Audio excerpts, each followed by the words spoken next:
Thanks very much, Ceann Corlin. I want to join colleagues in proposing amendments that would include services in the Occupied Territories Bill, or as an alternative, at least restrict the advertising of services available within the Occupied Territories.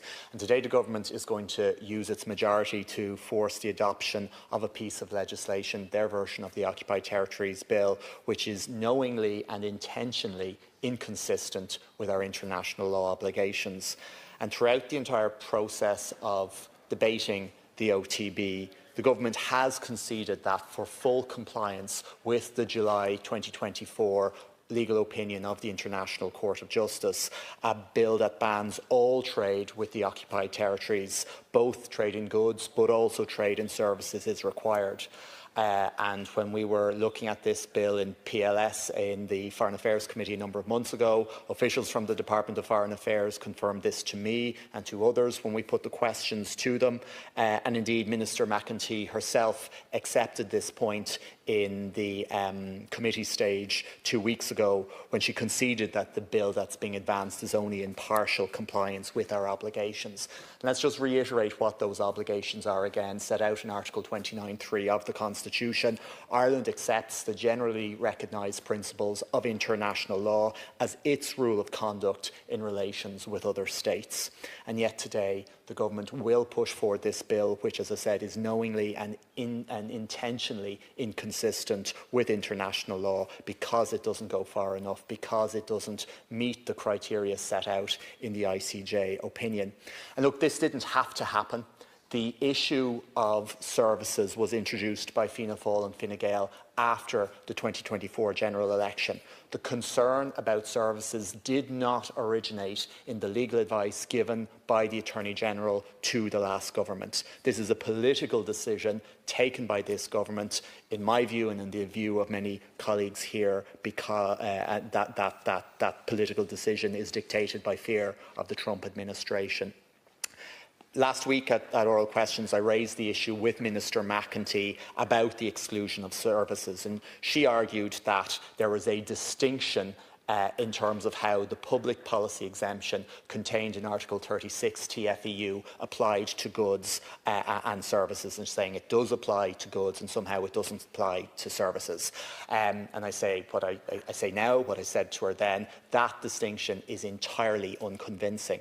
The first part, it's not backed up by any case law. There's no case law that says the public policy justification doesn't apply to services. And indeed, if you look at the vast majority, the vast bulk of case law discussing goods and services from the Court of Justice of the European Union over decades, it has always sought to treat the protection of the free movement of goods and services and limitations on those freedoms identically, rather than trying to separate them out and treat the two differently.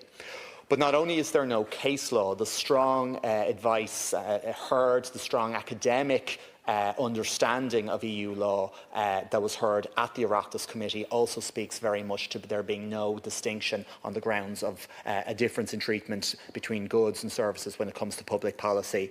Professor Tredemes, Professor Katrakis said very clearly, public policy provides a derogation not only from the free movement of goods, but also the freedom to provide services. Backing them up, Professor Graham Butler, who actually doesn't agree with the overall approach of the bill, but says on that point, I am in total agreement with what Professor Katrakis said about the existence of the public policy exemption, even if it is not explicit for services in the same way as it is for goods.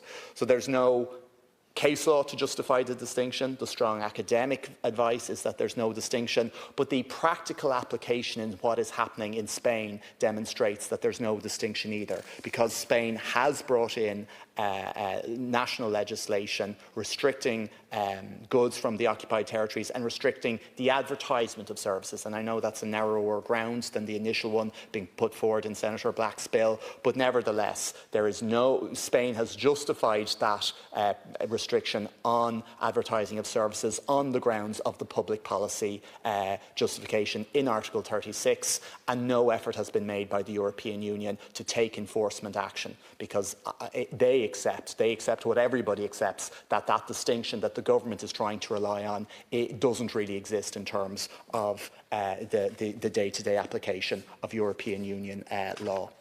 And whereas everyone here accepts that action at an EU level on restricting trade for goods and services with the occupied territories is the better approach. And I welcome statements, Minister, you've made, Minister McAtee has made, indeed the Taoiseach has made. We have no certainty of success following that route, relying solely on an EU route. If Ireland acts on this bill, we will deliver restrictions on services immediately.